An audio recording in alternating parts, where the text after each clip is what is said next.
I'd like to point out some of the things that I've learned about the SKS gas tube and piston, and I keep seeing comments on the internet that show that some are confused.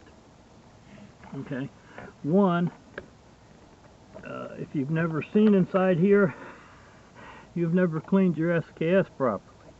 Okay, this is the piston, slides in about that far. Okay, fits sometimes pretty snug.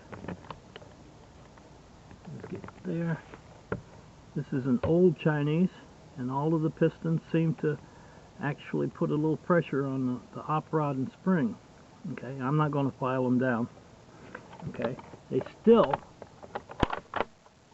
don't stick out beyond flush back here. Okay, that's what happens. Okay, with the spring in there, there's pretty good tension. That's as far as this goes back, period. Okay,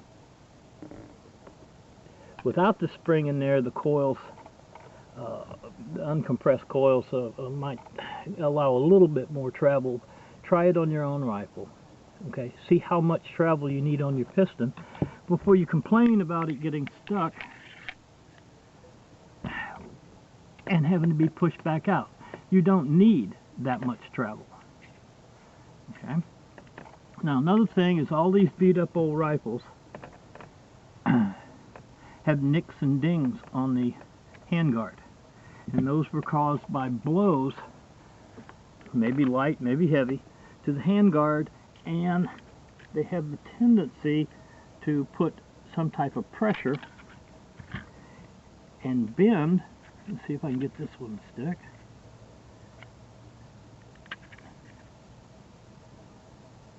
That can be straightened out so that your piston will travel at least 3/4 of an inch. Okay, you have to work with it a little bit. Alright, that's what caused these. Okay, now up inside here, if you haven't seen in there, you need to go take yours apart. Look up inside that bore and see how it's made,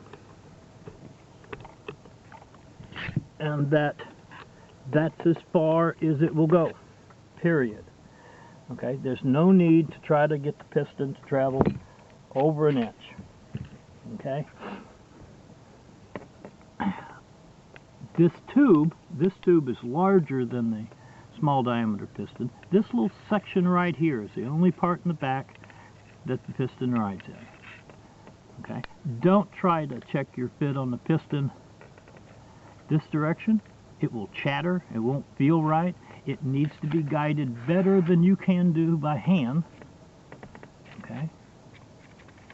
Alright, another thing you can check, and it's not really necessary, is there a little bit of vacuum?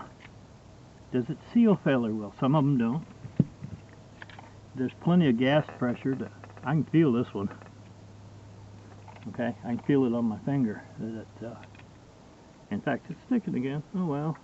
There we go. See, just we do that, this probably fixed. Yeah, okay. It's a little rough. Alright. And this one, let's go back here. I meant to do this before I took the spring out. Okay. On this rifle, all of the pistons have a little bit of a gap. You remember on this old Chinese, they all pressed up against the op rod. Okay. So now, if you think that there's a ding or a nick that's been dropped on the concrete, take some fine sandpaper and just touch this outer edge right there. That's the one that would be damaged if you dropped it.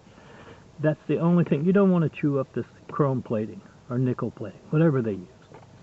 Okay, you might check for little nicks and dings on this edge. Okay, but other than carbon and cleaning it out, that's really all you need to do. Okay, now we'll put this spring back in. Let's get this out of there. Oh, gotta take it all the way up. Alright, we put the spring in there. This is the op rod, by the way. We look at it close. This bevel, okay, allows the op rod to come out just a little bit and touch the piston. It's captured by this cross pin. And you'll notice, if you look real close, this cross pin, now you're probably too close on the camera, okay, has a, it's like half round, okay. You have to be up enough to get this in there, and then it's captured. And we'll pick one of these that has a piston in it, okay, and get there, and I'm having trouble. I guess it's camera. Okay, there. All right. All done.